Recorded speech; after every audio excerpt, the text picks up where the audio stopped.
but we'll take care of that and they can just jump right in. So good morning, everyone. My name is Megan Conyers. I'm the Executive Vice President of the Florida Customs Brokers and Forwarders Association.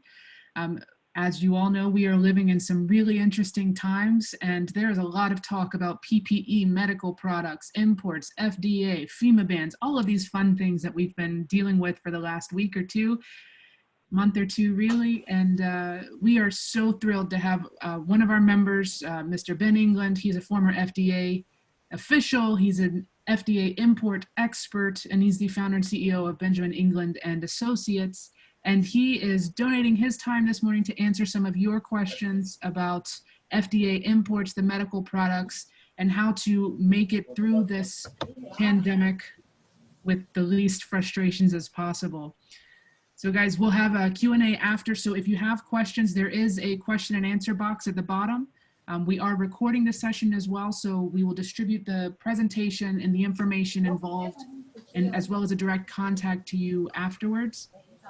And I will ask that during the presentation, if you keep your microphones on mute, that would be wonderful. And other than that, Mr. England, I will turn it over to you. Thank you so much. I appreciate it, Megan. I want to also ask those of you who are on with audio to push mute, because there will be a lot of people on this and probably people walking in and out. Good morning. It's great to be able to join you. My name is Ben England. I used to work for the Food and Drug Administration 17 years with lots of different responsibilities, to include, for very often, I was working heavily in the import space in different capacities at the FDA, and worked a lot with customs. So we have a food and drug and customs and trade a law firm. It's Benjamin L. England and Associates, and also a consulting practice, FDAimports.com. We represent actually lots of medical device manufacturers all around the world, suppliers, distributors, importers, exporters, as well as drug manufacturers. And so when this broke, we've been very, very busy with, in part, helping our clients scale up and get as products they possibly can into the U.S. market. So we've been working double shifts here, but we thought it was, we put together a number of resources which are at the end of the presentation. This presentation I want to go through for everybody's benefit. I know there's customs brokers on the line, maybe freight forwarders, some importers. So everybody's going to have perhaps a little bit of a different perspective on this. I'm trying to cover everybody's needs.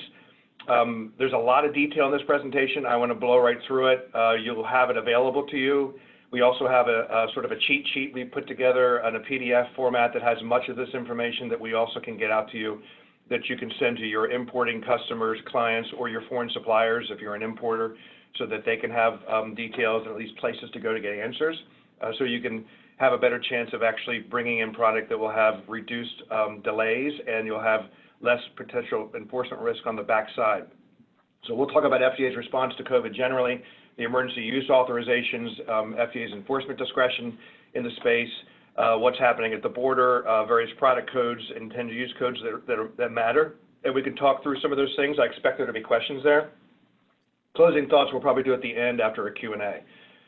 So let's go through some high-level issues here. NIOSH, probably for the first time, many people have heard the term NIOSH. NIOSH is a sister agency to the Food and Drug Administration. It's an HHS agency. And it's the agency that's responsible for evaluating and approving respirator masks that are used, ordinarily not used in the medical space. They're used in order to reduce exposure to fumes, to gas, chemicals. So they're used in chemical spills. They're used in construction sites. They're used by people who, where there could be a risk of fire. They're available to personnel, because they've got a very, very high filtration rate. They also have a very close, very tight fit around the face, around the nose and the mouth, as opposed to a traditional surgical mask. I probably should have put some pictures up, but that's fine. You can see them on our websites, or all around the world by now. It's recognized now, after about 2 years ago, FDA and NIOSH got together and they decided to develop an MOU. NIOSH N95 masks are now considered to be exempt from FDA's 510K for surgical masks. So NIOSH modified its standards to satisfy FDA's needs with respect to surgical use. This is operating room use. which is a distinction we'll talk about in a little bit. NIOSH standards are higher than the FDA standards. So an N95 mask has a much more effective filtration and protection piece of equipment than an FDA surgical mask. It's a 3-ply mask with a tie back. One of the reasons people are seeking the NIOSH is because it is a higher standard, and it's felt that would be a better protection against things like COVID. And there's different opinions on that. I have mine. If everybody's interested, I'll be happy to explain that. CE is another certification that you're hearing a lot about. CE is it stands for Conformité Européenne or something like that. I can't speak French, but it stands for basically the European conformance for marketing authorization. As I go through this, yes, I'm talking a little bit high level, but you'll see a lot of detail, and here's a good example of it. A CE certification mark that's issued for products, it's issued for products that indicate that it meets the European standards and it has market authorization. There are a lot of CE certificates that are flying around. If it is not issued by an organization that's recognized in the EU as a notified body, then it is nothing more than a voluntary certificate that someone has gone to a third party to test the product to the standards that the EU would require for market authorization. But a CE certificate that's not issued by a notified body is not evidence of market authorization. So FDA doesn't recognize CE in most cases. They've built it into the emergency use authorization. So you can use a true market authorization, not a CE certified device. If someone has a CE certificate from China, that is not evidence of market authorization in the EU. So even though it's high level, we do have some detail here. It is right. So I'll move on. So we'll have opportunities for questions, I'm sure there. I want to show you the distinction between the true CE mark and a mark that China has established called China Export. If you haven't heard this, apparently this has been going on for quite a number of years, but only now has it become an issue. The Chinese have created their own mark called the China Export mark. Virtually everything that comes out of China would have this mark. It is not the same as the CE mark, as you can see here. And the distinction really has to do with where the C and the E are. If you were to close the circle of the C, you see how it becomes tangent to the back end of the E. As opposed to the China Export mark, where the E is about 30% closer to the C. They're different marks. So I would say that in this case, caveat emptor basically is what CE means, unless you know what you're looking at. Again, FDA does not ordinarily recognize this. It is a way that FDA is trying to establish some level of conformity to some level of standard that they would accept for substitute N95 masks. And so they have the emergency use authorization that has the instructions about how to do that. Another thing I think it's worth noting here are FDA logos that appear on certificates. FDA and Customs have actually seized shipments, and FDA has denied or delayed EUA submissions where companies either have FDA on their label, I mean the FDA logo, or they are using and marketing third-party certificates of FDA registration and listing that have FDA's logo on them. FDA considers that to be fraudulent, illegal, improper marketing. So it's something that if you're either an importer or you're buying from a foreign supplier and they have an FDA logo, you need to have them get that off of there. And I'll talk about that a little bit later. But as you'll see, there's a lot of sort of detail as we go through this presentation. I want to give you as much as I can. So what's FDA been doing? You've heard about EUAs. These are basically substitutes for 510Ks, and they're temporary substitutes. So test kits, which you've heard a lot about, ventilators, surgical masks, are ordinarily 510K. In fact, all of those are 510K required products. FDA has created an EUA in order to manage these, in order to try to increase the supply in a way that gives the agency assurance that public health is protected. If it's a surgical mask, the only way you can bring it in is that you either have a 510K or it's NIOSH approved or it's under the EUA. There are no other ways to bring a surgical mask legally into the market. Whether hospitals will use a non-surgical mask as a surgical mask is really off-label use, and they're doing it because they don't have surgical masks available. And CDC has a whole criteria on how to manage this crisis. As you run out of supplies, they recommend what to go to next. That's not an FDA endorsement. It's not even a CDC endorsement with respect to it. A surgical mask either has to be 510K cleared by FDA, NIOSH approved, or it has to be brought in under the EUA. Otherwise, you cannot sell it or import it as a surgical mask.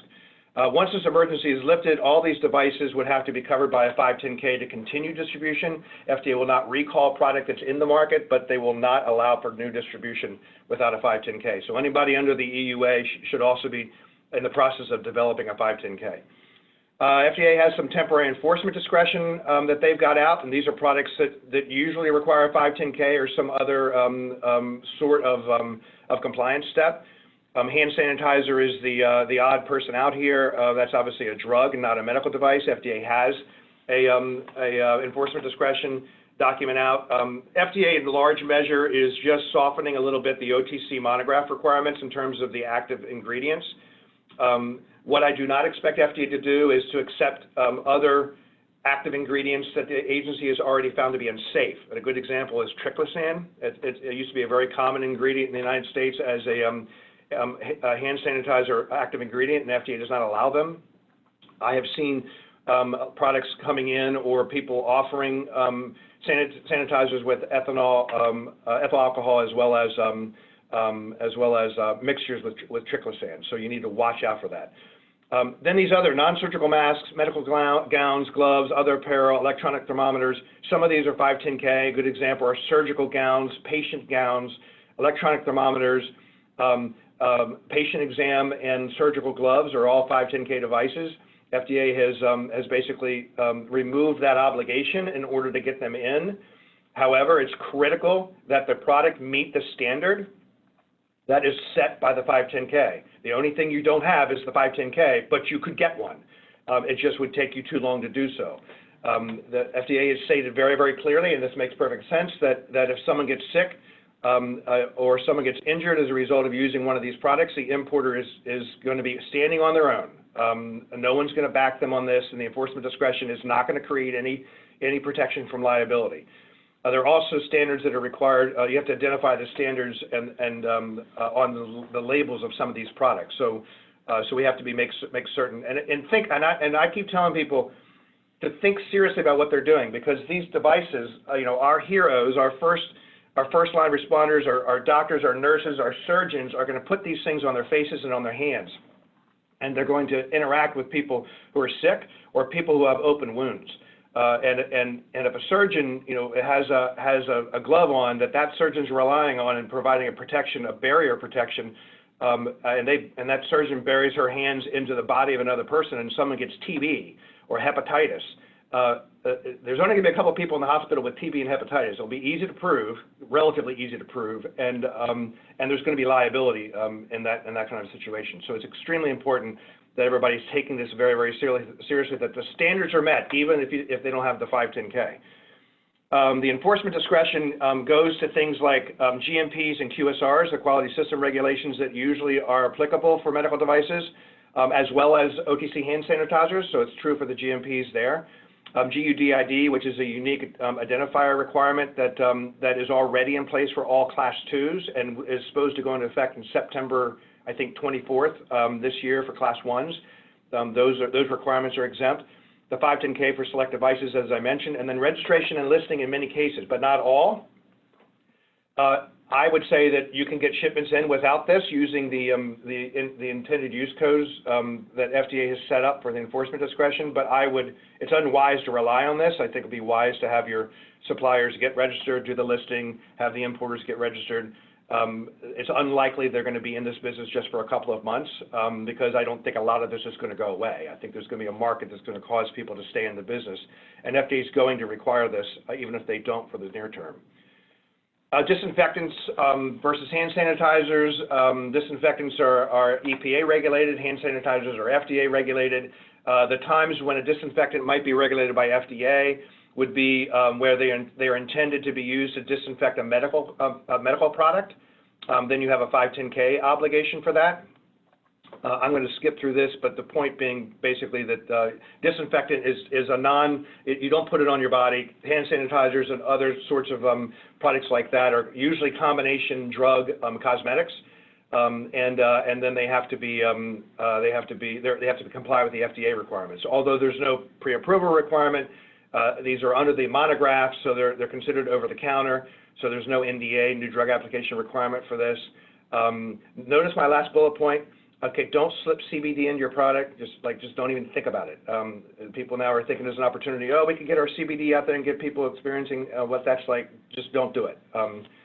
Just stay away from that. There are percentage volume to volume of alcohol that's required. It's 60 to 90, I think, or something like that. I can give you the details if you want. Probably can search it during the Q&A section if necessary.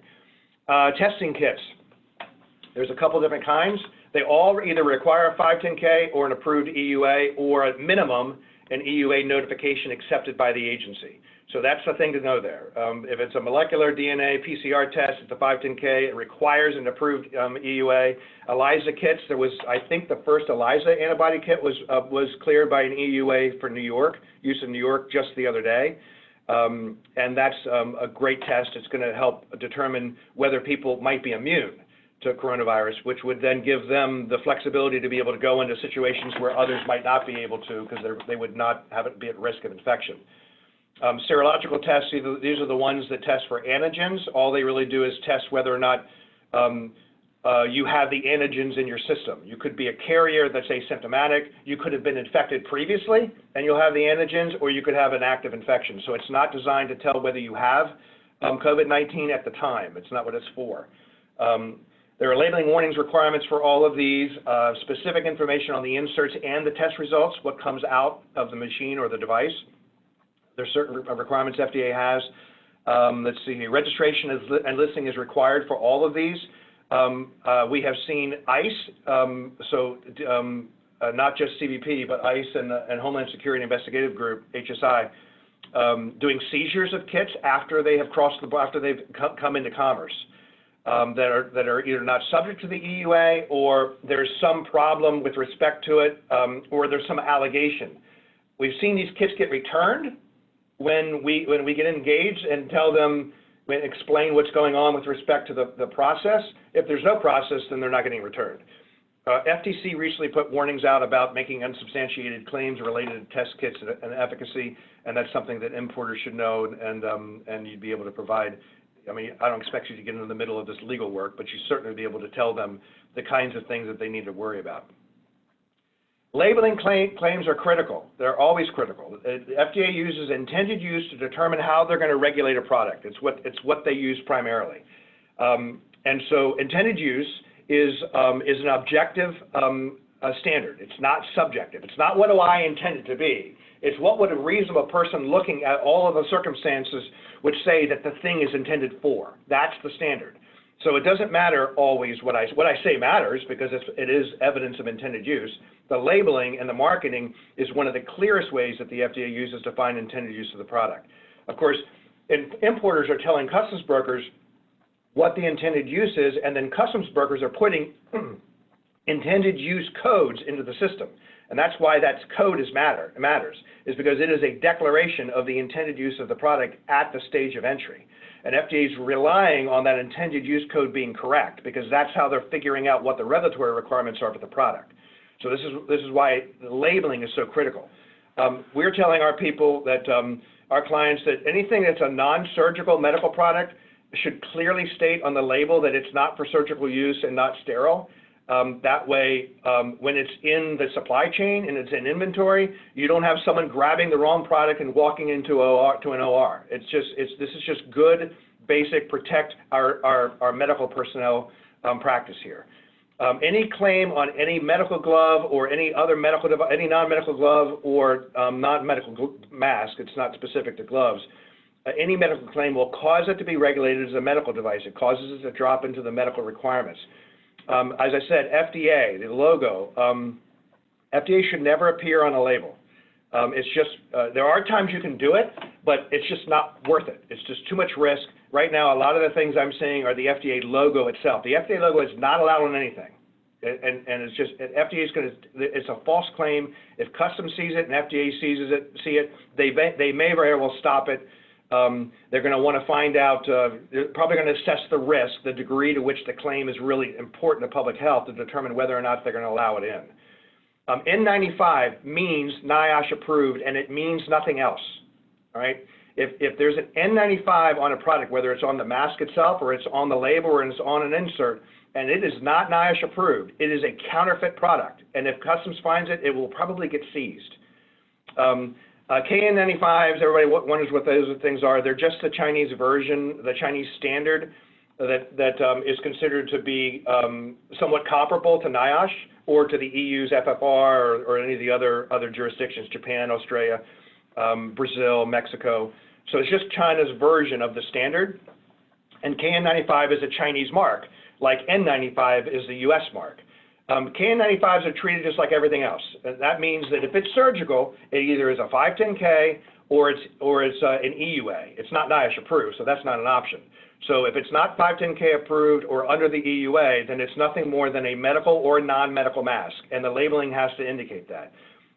I originally was saying if you have KN95 on the label, that's a potential risk because it's a confusing mark to the U.S. market, but it's not anymore. Everybody knows that KN95 means it's China origin, and then the key becomes if it's non-surgical, I tell people to put not for surgical use, non-sterile on the label. I actually encourage people to get KN95 off of there because I do think it's still confusing. FDA expects importers to verify, the authenticity of products that are not FDA or NIOSH approved, along with everything else. They want to make certain that you know you're getting what you think. As I mentioned, the importer will get no cover from the federal government if they're selling a medical product that does not meet the standards. And I know I'm going very, very quickly, but I've got about 5 minutes, and I want to leave plenty of room for questions here. This is about the EUA process. The only thing I'll note here is, and actually I said this, I have it on another slide, so I'll make a point here, because it's not on this slide, it might be on my next one. FDA guidance documents about what they're doing actually in the EUA is not, it's ambiguous at best. They're very unclear. They do not actually describe what is happening when you go through an EUA, and the result has been people have gone to market, particularly with the serological test kits, before FDA wants them to do so, and it's the way the guidance document is written. FDA, if you have a serological test kit as opposed to a PCR, nucleic acid, DNA, or ELISA kit, if you have a serological test kit, the one that tests for antigens, FDA says that you do not need an approved EUA, and that's correct. They allow you to market without a fully approved EUA. But you do have to submit a notification. And so I think, okay, I'll just submit my notification. I have 15 days to market, and I have in order to give them my additional information on validation. And FDA says, no, we have to accept the notification or else you haven't submitted it, right? So you can't just submit the notification for a serological test kit and then think you can market for 15 days. Now, you would only know that if you've done these things, and which we have. But we've seen some enforcement actions where companies thought they could distribute. The product got stopped, it got investigated, and it turns out that FDA had not accepted the notification yet because they were still doing the validation. And those goods, in some cases, we had FDA rescinding releases where they discovered this. Other cases, Customs seized the goods, and then they were given back while FDA figured it out.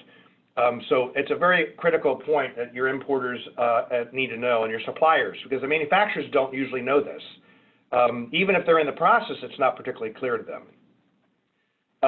Let's see here. Okay, I mean, there's some observations here that there is an FDA list of approved manufacturers on their website. I would use that because it's a good resource. It's not completely always up to date. It can be a couple days behind, so it could be that someone actually does have a completed EUA or an EUA notification that's been accepted that's not on the website yet. You want to get something in writing from, they should have something in writing from the FDA that indicates that. So you would certainly want to try to get that. All right, at the border, CBP is requiring advance notice on PPE imports. If you haven't heard that, we can get you the details on it. That's probably pretty well known now. I mentioned the seizures and some of the things that FDA and Customs have looked at. The non-medical claim, okay, non-medical, these are non-FDA regulated PPE, should be disclaimed from FDA. That's completely safe to do. But again, You know, if there's a mask and it says something about protecting you from droplets that could be infectious, that's a medical claim. If there's a picture of a nurse wearing the mask, it's a weak medical claim, but it's a medical claim. So there's risk here if the marketing and the labeling is not clearly non-medical. Let's see, go on. Product codes. These are commonly common questions we're getting. These are the product codes that are probably the most likely used. If you go onto our website, you'll see our blogs about warnings to brokers and importers, and you'll see on there a picture of a scavenging mask. FXX is the surgical mask where the manufacturer has a 510K. And so that's going to come in with some ease, as long as the importer, I mean, the importer needs to be able to show, not at the border, not at entry, but they ought to be able to show that they got it from the right manufacturer and it's the 510K device. KHA, that's a scavenging mask, right? That is not a medical or surgical mask. A lot of Chinese third-party registration companies and listing companies are using the wrong product codes for the mask, for the article. KHA is a common one. Scavenging mask doesn't look anything like a medical mask. It is not a medical mask, and no one is buying scavenging masks.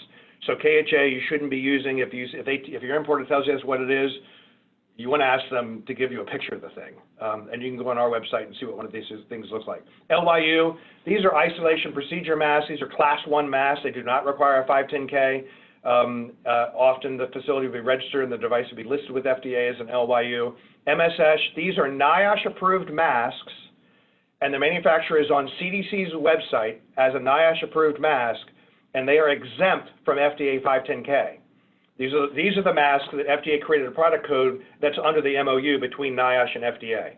So if it's an MSH, then they probably do not have an FXX, they probably don't have a 510K. Some manufacturers have both a 510K and they have MSH because they make different products, some of which they submitted to the agency and others they didn't.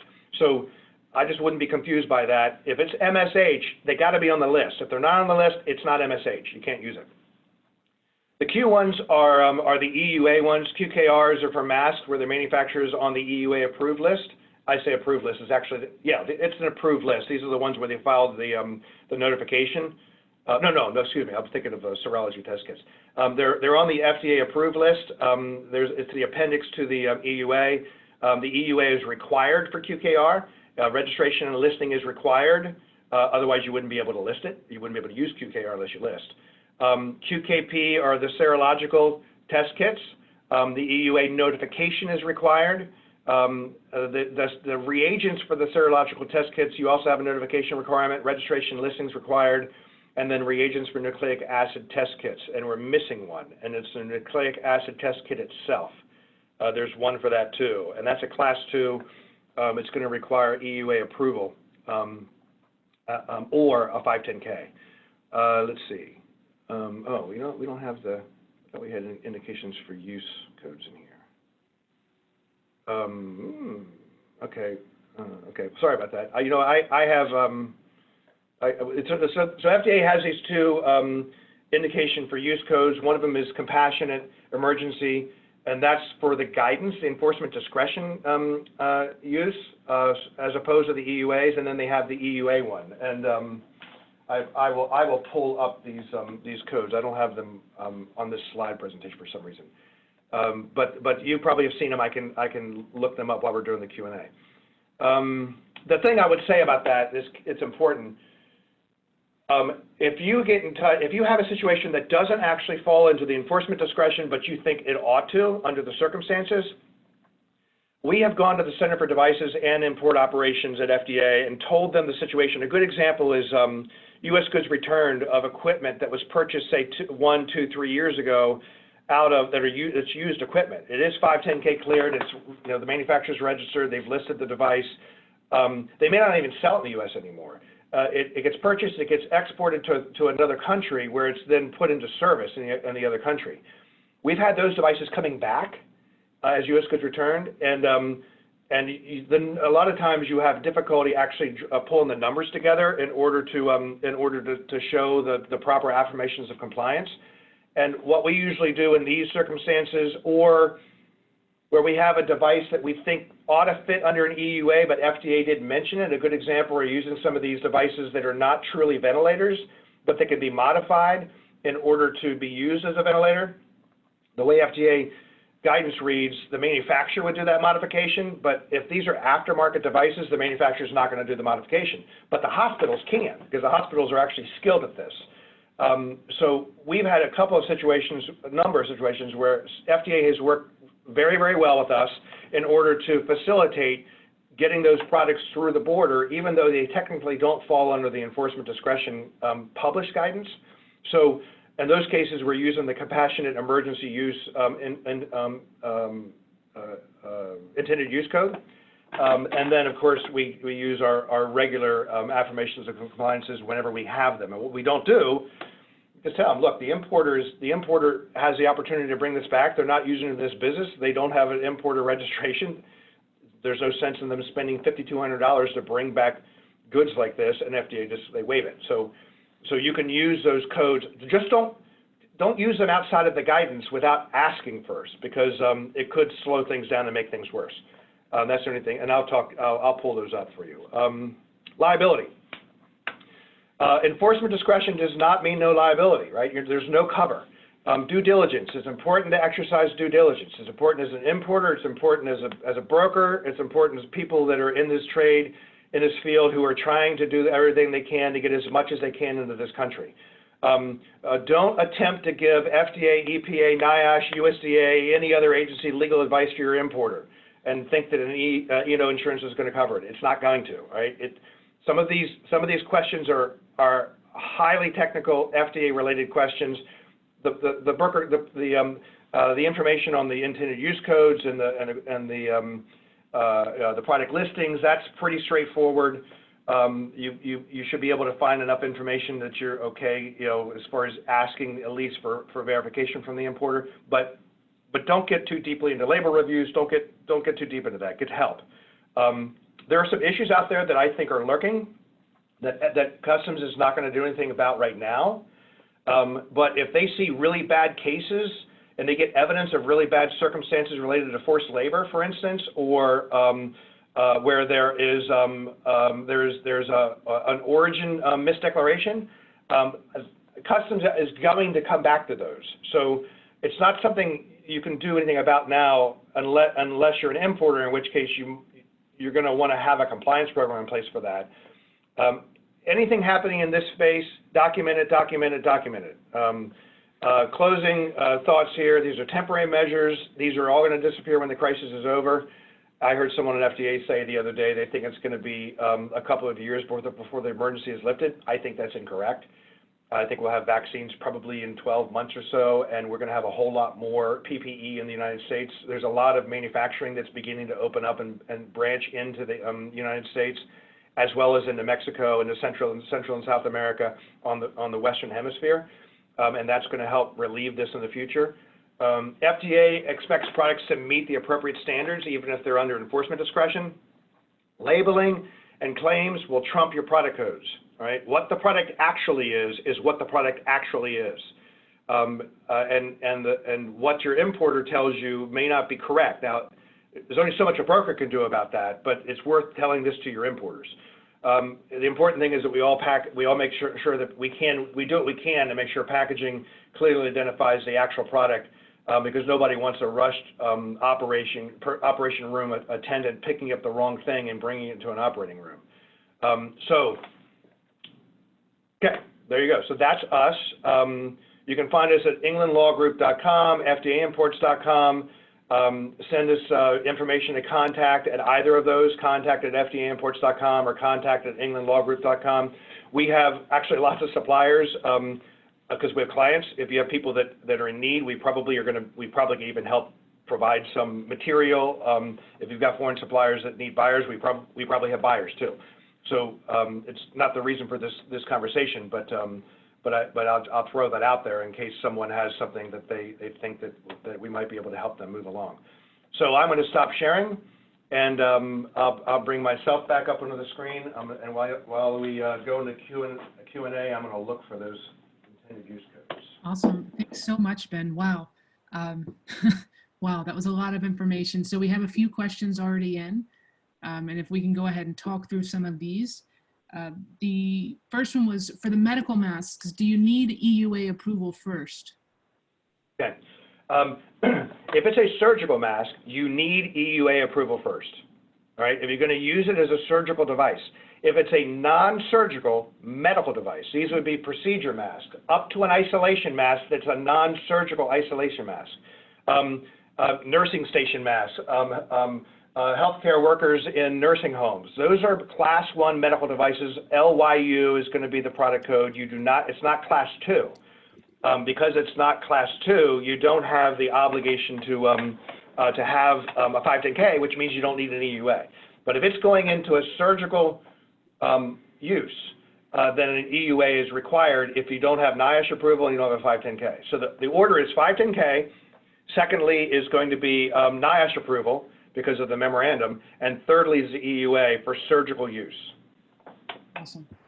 Thank you. And then what are the guidelines for exporting PPE for the protection of your employees and your company abroad? Oh, that's a great question. Well, one thing is make certain you give advance notice, because we have seen customs when on the export side discover the PPE going out and they just yank the area bills and say, we'll get back to you. So I would certainly say make sure you give advance notice. The guidelines are, I don't have an answer for that question. I will get one. That's a fabulous question. So we'll get an answer to that, and we'll put it up on our warnings and information blog, and we'll get it to FCBF so they can send that out. Great question. You submitted that, whoever submitted that question, you submitted it anonymously, but if you want to send me a private message here with your email address, I'll make sure that you get that answer, okay, as soon as we can hunt it down.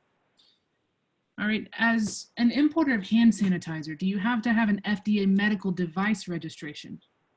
Yeah, so hand sanitizer is a drug. There is currently no importer registration requirement for drugs. The manufacturer should be registered, and they should list that OTC hand sanitizer. The same way there's a registration and a listing requirement for medical devices, there's also one for over-the-counter drugs. So the answer, now under the enforcement discretion, FDA is soft on that requirement. My recommendation is to do it, and the reason you have people to do it, first of all, there's no fee. It doesn't cost you anything like it does with the medical device registration. There's no $5,284 registration fee for drugs, so it doesn't cost them anything other than the service. The other thing, though, is that when you do a drug listing, we have to submit the actual label, which means you have an extra set of eyes on the label to make sure it's right. And a lot of these hand sanitizers are coming in there train wreck, the train wreck in terms of labeling. So you do not have to have any medical device, anything for a hand sanitizer because it's a drug. But you should use, registration is free and it's easy. You need a DUNS number. Sometimes that takes a while, in which case we would say bring it in and we'll deal with it at the border. But the good thing about listing an OTC hand sanitizer is you have to give the label, and it requires a second review, which is certainly wise to do. Excellent. And then I believe the answer was CBD, but what was the prohibited ingredient in hand sanitizer that you mentioned? I did mention CBD. I actually talked about triclosan. Triclosan and there's a couple of other ingredients that FDA has said are considered to be unsafe under the monograph that were specifically reviewed. Triclosan, I think, is TRICHLOSAN, S as in Sam, A-N as in Nancy. That was the one I mentioned, but it's not the only one. There are a couple of them. Okay.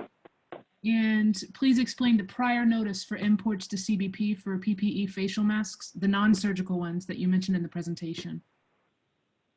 Okay, so all Customs has indicated they want advance notice prior to arrival of all PPE, I don't think Customs is distinguishing between medical and non-medical. Certainly, medical PPE they want advance notice, and that's because of the fact that there are a lot of people that are out selling masks, and there's concern about them being counterfeits, particularly highly branded, high-value brands, and so there is that question. But Customs also is, they're being asked to be the gatekeeper for trying to stop product that has certain triggers associated with it, many of which I've mentioned. And so if that's a customs broker asking the question, I can send to FCBF a notice. You should have gotten it through ACE. Customs actually issued this notice through the platform. So if you don't have it, we have a copy of it and we can send it. But Customs wants to have advance notice to arrival of PPE, not just facial masks, but gloves, gowns, goggles, face shields, anything PPE. And I don't think they distinguish between medical and non-medical. I think, so even on that note, we've also had local, so South Florida CBP offices have reached out to FCBF directly and also confirmed that they would love to be able to expedite the clearance process for all of this equipment coming in. So whether it's surgical or not, give us a heads up, give CBP a heads up, and hopefully it'll go off without hitch. The last question I have right now says, I filled out everything for my establishment registration. I've not heard back, but understand it can take a day or two for confirmation. Where can I follow up? Okay. The steps are, first, you have to have a DUNS number. That's the one that takes the most time. Once you have a DUNS number, then whoever is doing the registration goes in and they set up an account with FDA in order to pay the fee. That can take a day. After you get your credentials for the account, then you go in and do your registration. You have to identify your supplier, and you have to have at least one product code. That can be the supplier that you were in negotiations with. It doesn't have to be the one you've already cut a contract with. But basically, you have to identify a supplier and the product code. The owner-operator number will be the first number you get, and it won't take that long to get an owner-operator number. It should take you less than 24 hours once you've paid the fee and you have your credentials in the system. You should take about a day or so to get your owner-operator number. That will appear on FDA's website, and then you'll see there's no registration number associated with that company. And if it's you'll be in the system with an owner-operator number, but not a registration.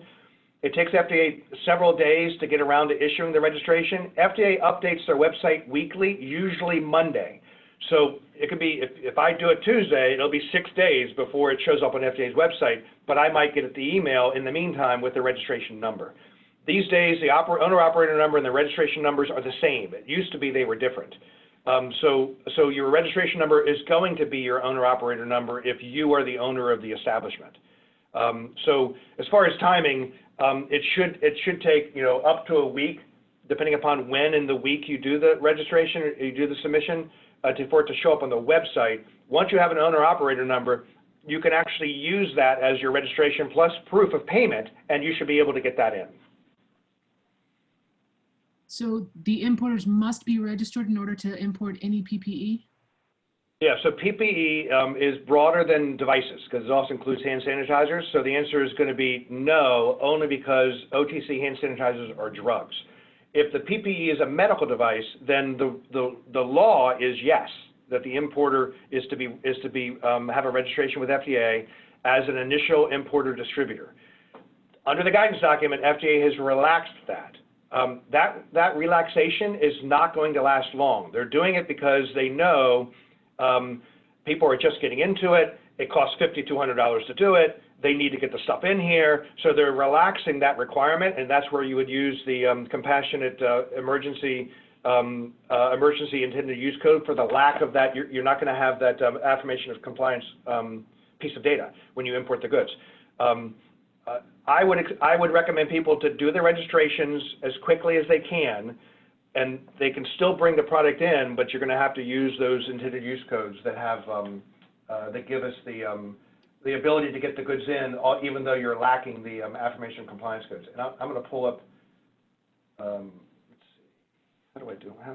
I'm going to do something real quick. I'm going to share my screen again. Let me do this. Let me. Because I want to give people these intended use codes, and I'm surprised they didn't make it in. That was my oversight because I looked at the slides last night. So,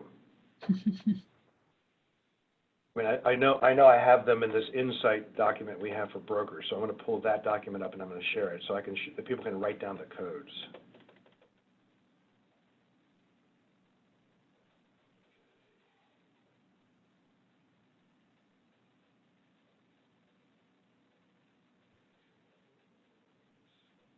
big.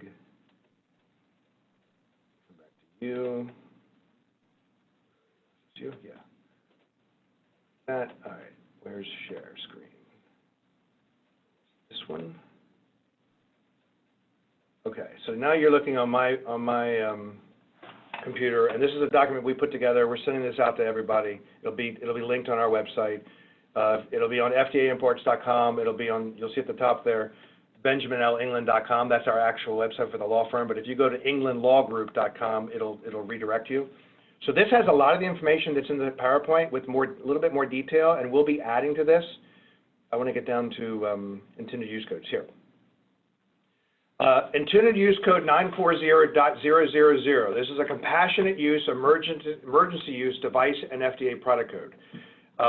So what happens here is that when these are the EUA authorized devices. So when you have an EUA, there can be lots of things that you don't have in your affirmations of compliance because it's such a new process and everything takes a while and it's not all in the system. If you use this IUC, 940.000 as a customs broker for those types of situations, FDA will evaluate it and they'll check to make certain that they have records that what you're saying is accurate, but you're going to be able to get it through in spite of the fact that you don't have all your affirmations of compliance. U.S. goods returned, this is the one I mentioned before. Devices previously exported coming back for some reason. And it could be other situations too. They're not technically under the EUA and they're not technically under the enforcement discretion. We have used this. I just would tell you that when you don't have all of the documentation and you use this, I would just be prepared to explain yourself when they see it because they're not going to see an EUA when they go back and check. And that's usually what this one is for. But this is the one that FDA has directed us to use when we've gone to them in advance to tell them the situation. And CDRH, I've talked to CDRH on Saturdays and on Sundays, and you know, they basically say, when you file the entry, send me the entry number, we'll track it on our side and make sure it gets through. I mean, they are doing all they can to make these things work. And then 081.006, these are the enforcement discretion per final guidance codes, right? This is this is where the product codes that we gave, there's actually a whole list of them, which we'll link to. I'm not sure it's on our page, but I'll get it up there. But so a good example would be a patient surgical glove that usually requires a 510K, but under enforcement discretion, FDA is not requiring it. Well, you don't have a K number, and that product code is going to require one. If you put this IUC in, and that's truly the circumstance, then this allows the entry to proceed through the system, even though you don't have the K number. So that's the purpose of this IUC. And then you can see our other ones here. That we already talked about. So let me stop sharing. But here, I'll go back at the top. You can write them down.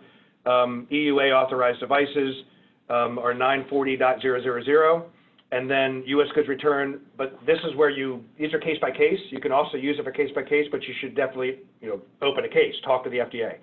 And then the shipments that are actually under enforcement discretion, you can use the 081.006 code, and that will work.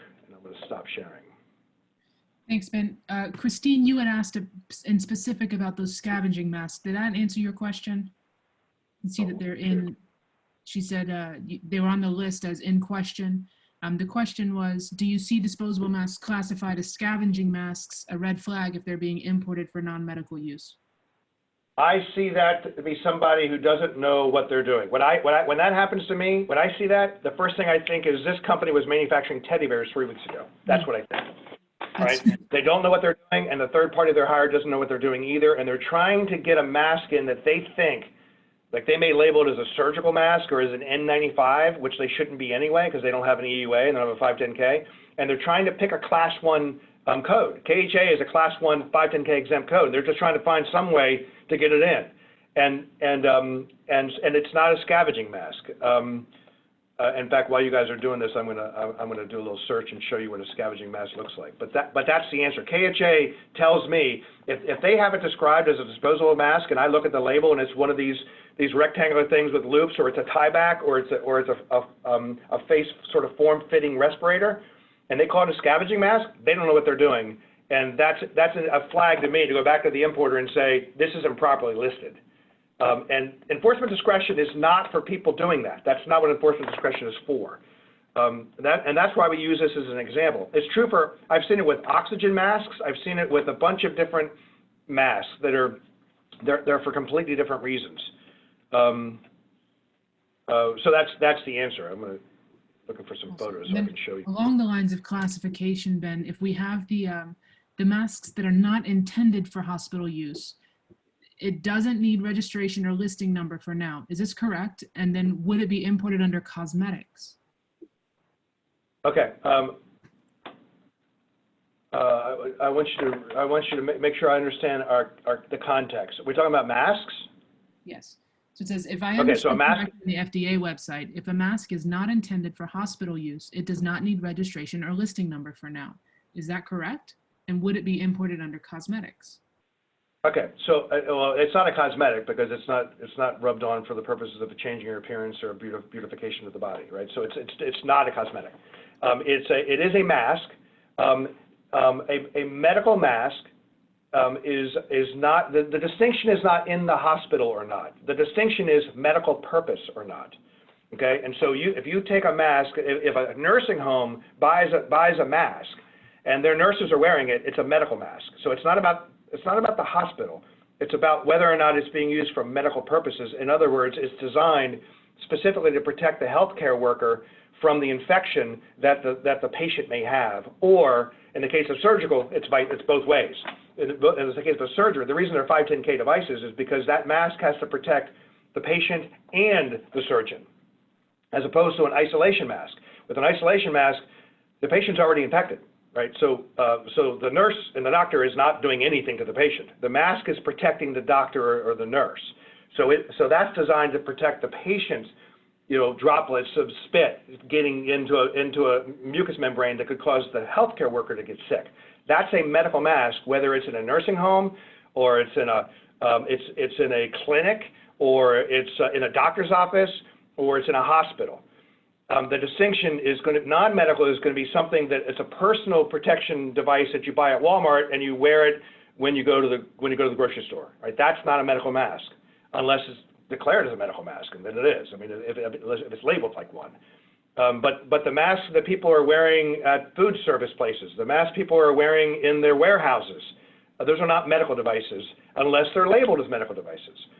So if you have a non-medical product, you disclaim it from FDA. It's not in their jurisdiction. They don't want to know about it. They don't want to see it when it comes in. Customs handles that. It's regulated by the Consumer Product Safety Commission, not by the FDA. If it's a NIOSH type mask and it's not NIOSH cleared and not under an EUA, then arguably it could be regulated by OSHA, but most likely CPSC, but it's not FDA. If it's non-medical, it's not FDA. If it's medical, it's FDA. If it's surgical, it is EUA. I hope that helps. Wow. Excellent. Guys, last chance. Any other questions? These have been great.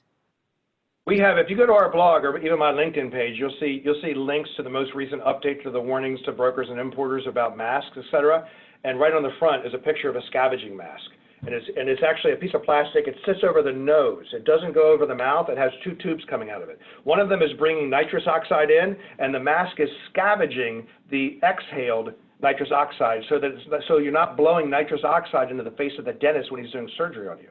The scavenging mask doesn't look anything like a medical, like a procedure mask or an isolation mask or a surgical mask, which goes over like this, right?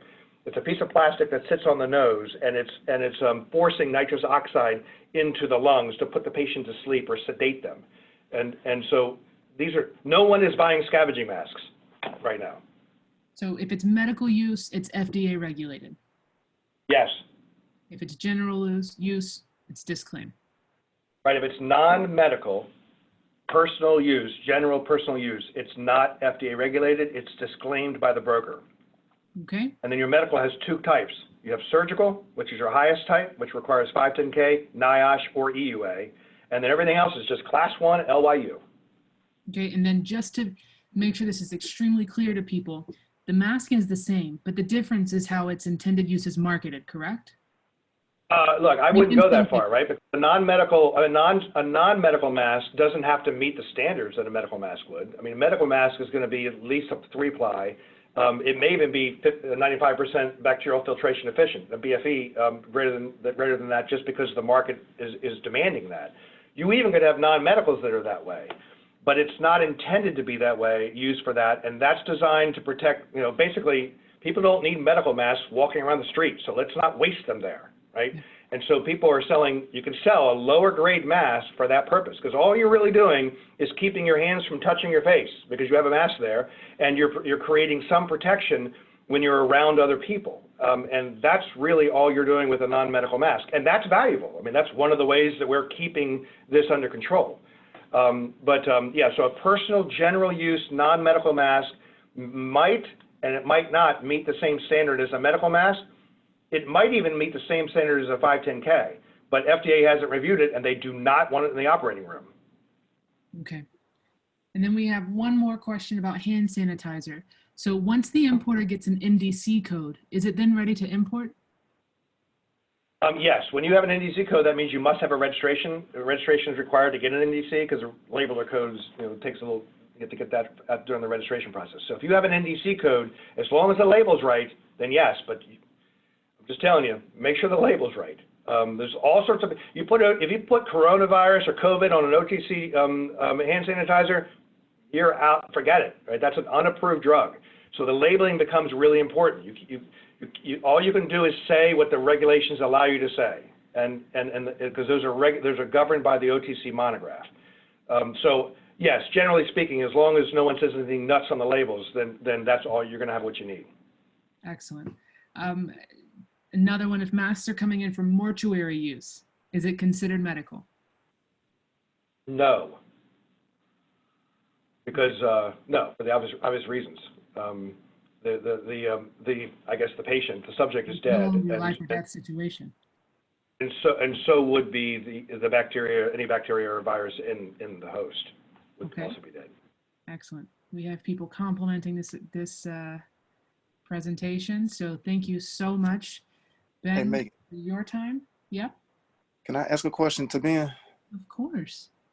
Ben, thank you so much for covering that, because one of the things that was kind of hard to distinguish, like based on the FDA's their specific definition of I guess a mask that would be considered medical device.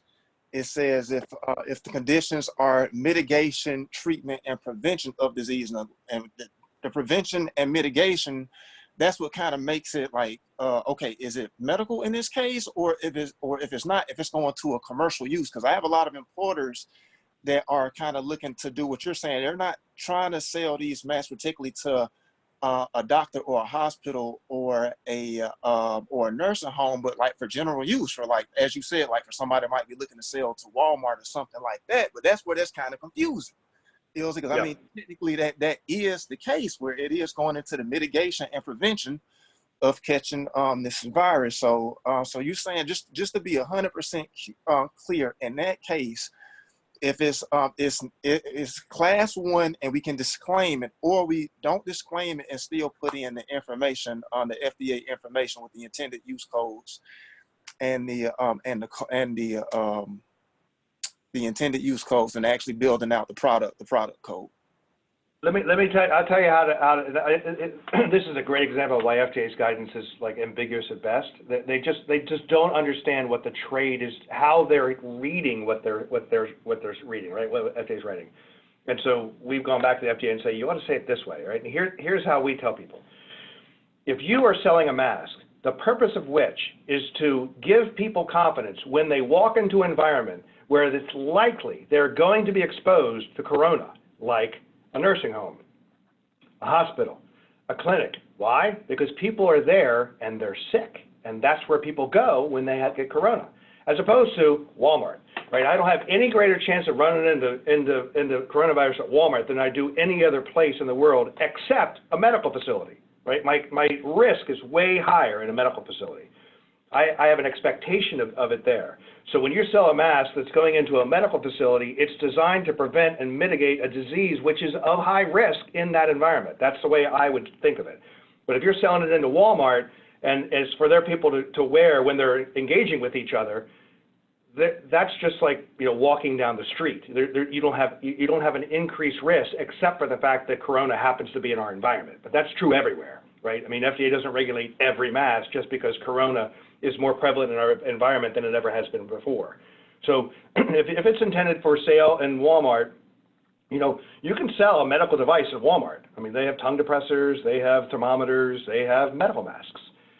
So if you sell something at Walmart and it's labeled as a medical mask, they're going to sell it as a medical mask. But if you sell it as a non-medical mask, they're going to sell it as a non-medical mask, and the label needs to have non-medical claims on it. And if it's a non-medical mask, you disclaim it, right? There is no LYU because you're not listing it. You're not giving it to the FDA at all. They never even know it's coming in if it's non-medical. And that means it's not intended for use for medical purposes. It's not intended to protect somebody in an environment where they have a higher risk and an expectation they're going to confront corona, like a hospital. Thank you so much. No, that's perfect. Thank you so much, sir. Can I ask I like, that's great. Yeah, go Can I ahead. ask a follow-up to that? Ben, what if it's a surgical mask that an importer is bringing in to use in their distribution center? So That's okay. So they still need to comply with either 510K, NOSHA approved, or have an EAU? If that mask happens to be of surgical quality, right? Yep. In other words, if they filed a 510K or an EUA, they would get one. If it's NIOSH, it's NIOSH. If it's NIOSH and they're using it in their facility, I would advise them to please not do that, all right? Anybody who's got a NIOSH approved mask or a 510K cleared device and your importer say, yeah, but I want to use it for that, please, this is the time to tell them, would you stop for a second? Please sell that mask to the hospitals because they need it, right? Mm-hmm. Please, don't sell it anyplace else. Now, if it turns out that they want to sell it someplace else, that's up to them. I would ask them not to. If it's qualified, if it would qualify as a 510K, but they don't have one, then they can't label it as surgical anyway. If it does qualify and they have a 510K or an EUA and they want to use it in some other setting, they can. If it says surgical, it better qualify for the 510K. It's the labeling that's going to cause the problem there. So if it says it's surgical, it has to be 510K, NIOSH approved, or EUA, or surgical cannot appear on the label. And they can use a mask qualified that actually would test out to the same standard of a surgical device. Just don't put surgical on there, and they just sell it as a medical or even a non-medical. They can sell it as whatever they want. Thank you. As long as it's labeled. Does that help? Yes, thank you. Okay. All right, guys, anybody else? All right, I have one more. Go ahead. Mm-hmm. Yeah, back to those scavenging masks. So we are seeing that a lot if as we're seeing FDA registration certificates and then seeing pictures of the masks themselves. So I know it's a red flag. So at that point, I mean, would you provide guidance to an importer advising them to go back to the supplier saying that they see that that product is not classified properly?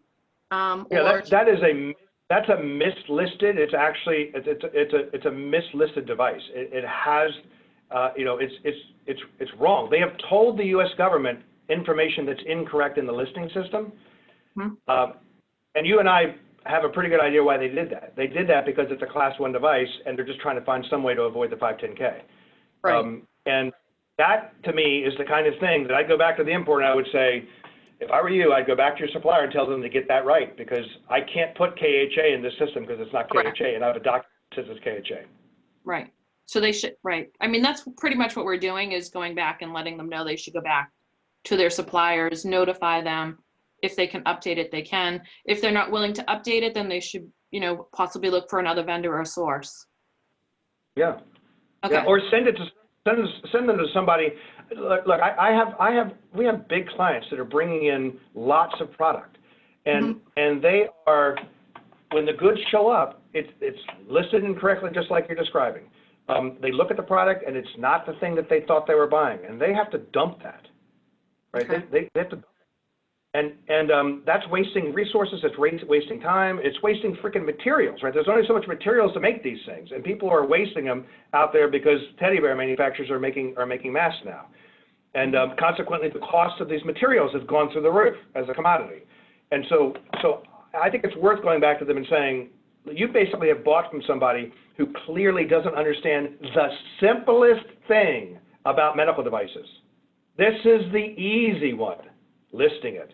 And they're going to make a medical device and put it on someone's face, right? That's what I would say to the importer. I would say, you know, I can't import this when we got these. I can't declare it when we have this information unless you get it fixed. And it's easy to fix, but it's the kind of thing that when and that's not on the broker, right? The broker can give the advice and tell them what they feel they can and can't do. They do due diligence, you document it, and the importer is going to do whatever they're going to do. And but that's how I feel about it. I mean, I have, and I'll say this sort of in passing, just for everybody's benefit to get a sense of what's going on. I mean, I'm basically working 2 jobs because we have so many people bringing us products in order for them to get it, get them registered, get them listed, help them understand the requirements, make certain that they meet the requirements, that we get certifications, we can rely on them, so that when people downstream, like your clients, are seeing the documentation, they can rely on it, right? And or the buyers, helping the buyers vet it, helping them figure out. And I've had conversations with people who have said that they don't want to buy a medical glove because they can't get it for the 4 cents that they can get it from someplace else. 4 cents for a medical glove. You can't make a medical glove for 4 cents. It can't be done. It's impossible to do it. So that's evidence of the market acting like a commodities market in a highly regulated industry that's going to cause people to get sick. It's going to happen, and it's very easy to get. It's very tempting to say, I bet I can get a better price. I can make an extra 10 cents on a million of these things. That's a lot of money, right? And it's very easy to fall into that. And so I've been trying to be as clear as I can with as many people as I can, that we're talking about people's lives. People are going to get sick if they put a 4-cent glove on their hands. Someone's getting sick. Yep. There's no way around it. It's going to happen. Well, on that positive note. Happy Friday. Can we ask one more question? One more. Sure. All right, Ben, I just want to get your opinion. Just on the kits themselves. This is just not a compliance question, but just kind of get your thoughts on it with the kits. Can you kind of touch on those, exactly what these kits do? Are they showing if people are positive with corona, or just your ideas about that, and in the manufacturing of these things? Are they legit, not legit? Because that's one of the things. Another thing that's keep coming up. Oh, we have these kits, and can you just kind of talk about what these kits are, what they're supposed to do, what they aren't doing, and dispel the myths surrounding those? Yep. First of all, any test kit, any of them, 510K or EUA, period. All right. If you do not have a 510K or an EUA, it's not legally coming in. So that's the easiest. That's the easy bright line. It gets a little bit fuzzier if the test kit is a serological test kit, because you don't happen to need an approved EUA. You just have to have an FDA accepted EUA notification. So you're not even obligated to go all the way through the EUA process for serological test kits. And here's what they do: PCR, DNA, nucleic acid test kits. These are molecular-based test kits. They are actually testing either for the DNA or the presence of the virus in the blood and the serum, the blood serum or plasma. So they are detecting active infection, all right? So PCR, nucleic acid, DNA. ELISA test kits are antibody test kits. They're testing for the presence of antibodies, and that is not telling you whether you're active. In fact, most people, you could be active and have antibodies, but what it tells you is that if they're asymptomatic and they have had the infection and they're showing antibodies still, that means that they're immune, right? They've got some immunity to corona because of a prior infection. And so you wouldn't use an ELISA test kit to determine whether or not somebody is actively infected. You would have to use a DNA or a nucleic acid or a PCR, and because that's the only thing that tells you that you've detected the virus in the blood, serum, or plasma actively, like now. So that's the one that tells whether someone's infected. The serological test kits just tell whether or not you have the antigens in your system. And the antigens basically, you're using, it's all that is doing it is I mean, you could be either actively infected with symptoms and have antigens. You could be asymptomatic, which, by the way, young people are asymptomatic at a much higher frequency than older people. And I don't count myself as an older person, but I would say that I probably would be symptomatic if I were positive. So we're talking like in the 20s and younger, mid-20s and younger. They can be carriers. They can be infected with coronavirus and be asymptomatic, which means they don't know they have it. And when that happens, the evidence also shows that the bioburden, the amount of virus in their system, is what's the number? I can't remember the number. It's either 8. I think it's 8 times higher. 8 times higher bioburden. I could be wrong. It could be 80 times higher bioburden of the virus in their system. And because they're for whatever reason, their system is not reacting to it, so they're not showing the cough, they're not getting the fever, they're not getting the symptoms that you usually get. It just builds up on their system until they become asymptomatic, which means they are shedding this stuff like crazy and don't know it. All right, so people who are asymptomatic will have antigens in their system. They're active infections, but they're asymptomatic. And then people who have been infected in the past will also carry the antigens. So a serological test kit cannot tell you whether or not you are actively infected. It just tells you that you have the antigens. So to know whether you're actively infected, you actually have to go get a PCR test or nucleic acid or DNA test. That's the only way to tell. So the PCRs, nucleic acids, DNA tests, they show active infection. ELISA shows whether you might be immune. And serological tests show that you're carrying the antigens. You could be active or inactive and carrying the antigens from a prior infection. And as far as whether they work or not, the EUA, I will tell you that the EUA is actually quite rigorous. FDA is requiring validation on 3 pretty critical areas. It's specificity, in other words, is it attacking the right thing? Accuracy, how often does it get it right, at what percentage? And then cross-reactivity, the degree to which the test is cross-reacting with other things that could be in the body. And the validation data is actually quite strenuous. We have done a number of these. We're actually doing 3 of them right now. And it takes a couple of weeks to actually get this data, 3 or 4 weeks to get the data into the FDA. FDA is being very, very responsive. We send stuff and they get back to us in a day, which is like unheard of, at this level. So we're getting a lot of responsiveness, but the test results also tell you what the effectiveness is. But if someone bringing you a kit, they say, we got these kits. If they're not on the EUA list, they don't have no kits. Perfect. Or a 510 kit. Thank you so much. So thanks so much, Ben. I'm going to go ahead and stop. I know we had a certain amount of time allocated for this morning, and I want to be respectful of that. But we have recorded this session so that people can rehash some of the slides, and I'll send out the slides to all of the people who registered for the session with Ben's contact information for both of his, so for Benjamin L. England Law Group, as well as for FDAimports.com. That way we can make sure that you're finding the right answers and having access to the experts that you need should any of these situations come up, as we're all working together to help solve this pandemic. Okay? Thanks so much. No, thanks so much to you, Ben, and everybody for spending time with us this morning. Hope you have a great rest of the day, and look forward to seeing you all again soon. Happy Friday. Happy Friday. Thanks so much, guys.